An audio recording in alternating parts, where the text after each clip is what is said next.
Barchaga assalomu alaykum.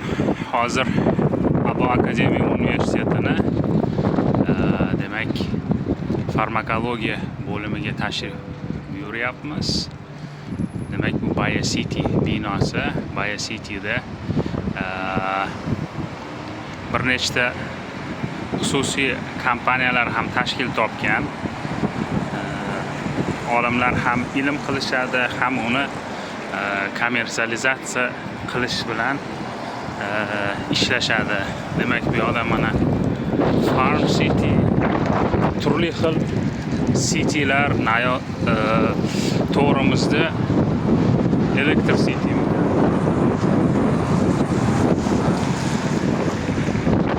Demak Abo Akademiya fakulteti mana o'ng tarafda BioCityda joylashgan, chap tarafda eksperimental gruppalar. Demak BioCityga kirishda mana bu yoqda key card bo'ladi. Kunduz kuni shart emas, kechasi 6 dan keyin key card bilan kirish shart bo'ladi. Kelganlarga key card berib qo'yishdi. Demak bizni ish joyimiz 3-etajda. Hozir 3-etajga qarab ko'tarilamiz.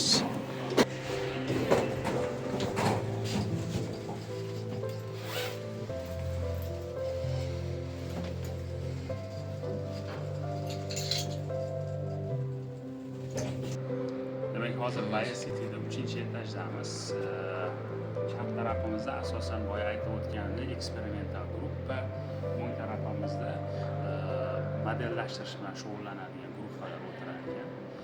Ikkovi ilmni birlashtirib juda yaxshi natijalarga erishyapti. Albatta, birinchi etajlarda ko'rsatishingiz mumkin. Birinchi etajlarda asosan ovqatlanadigan oshxonalar joylashgan ekan. Mana bu o'rtada zalda yana konferens hollari bor. Konferensiya o'tkazishib, ovqatlanishlarni mana shu zalda asosan tashkil qilishar ekan. Endi laboratoriyaga sekin kirib, laboratoriyalarni ham bir ko'rib chiqamiz. Bo'ldi, bos. Demak, mana bunaqa key card beradi. Laboratoriyaga kirishga albatta aksiz bo'lish kerak. Hamma joyda bu key cardlar ishlavermaydi.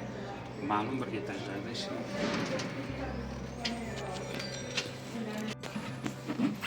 Kiyimlarimizni qo'yamiz.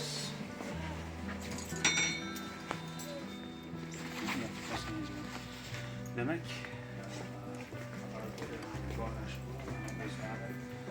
organik kimyoviy komponentlar bu yoqda mana devorlarga ko'rsatsangiz, posterlarni chiroyli qilib ilib qo'yishgan, qayerda prezentatsiya qilgan, nimalar qilgan.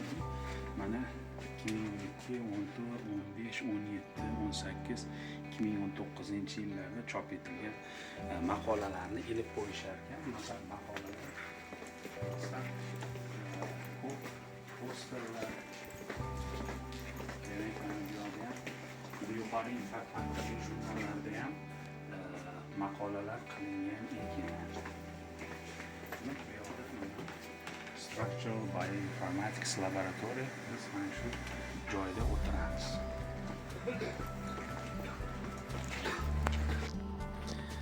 Boshqa hamkasblar bilan o'tiramiz.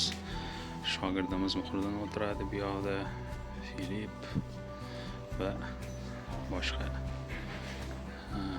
olimlar, izlanuvchilar.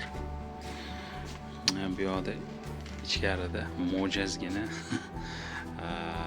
ovqatlanadigan joylari bor. Mana mikrovolnovka, coffee maker, choy hammasini chiroyli qilib qo'yib qo'yishgan. Bu yoqda mana kitoblar bilan polniy ta'minlangan. Juda ham qimmat va juda informatsiyaga boy, ma'lumotga boy, juda zo'r kitoblar. Ularning ichidan bir nechtasini o'qib chiqqanman.